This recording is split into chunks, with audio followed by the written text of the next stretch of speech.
৪৩তম BCS থেকে বাদ পড়া ২২৭ জনের মধ্যে বেশিরভাগই পুনরায় চাকরিতে যোগ দিতে পারবেন বলে জানিয়েছেন জনপ্রশাসন মন্ত্রণালয়ের সিনিয়র সচিব মোহাম্মদ মোখলেছুর রহমান।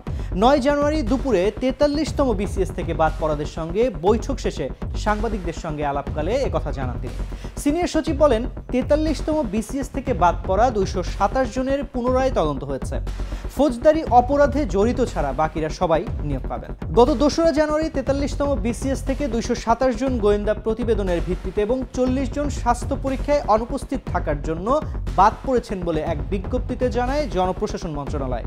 মন্ত্রণালয়ের নবনিয়োগ শাখার সিনিয়র সচিব মোহাম্মদ উজ্জ্বল হোসেনের সই করা এই বিজ্ঞপ্তিতে বলা হয়, ৪৩তম বিসিএস পরীক্ষায় গত বছরের জানুয়ারিতে ২,১৬৩ প্রার্থীর নিয়োগের সুপারিশ করেছিল সরকারি কর্ম কমিশন। এরপর গত ১৫ অক্টোবর পুলিশের স্পেশাল ব্রাঞ্চ ও জেলা প্রশাসকদের দেওয়া তথ্যের ভিত্তিতে ৫৯ জনকে এবং স্বাস্থ্য পরীক্ষায় অনুপস্থিত থাকায় ৪০ জনকে বাদ দিয়ে ২,০৬৪ জনকে নিয়োগের সুপারিশ দিয়ে প্রজ্ঞাপন জারি করা হয়। প্রজ্ঞাপন জারির পর এ নিয়োগের গ্রহণযোগ্যতা নিয়ে প্রশ্ন আসে বলে জানিয়েছে মন্ত্রণালয়।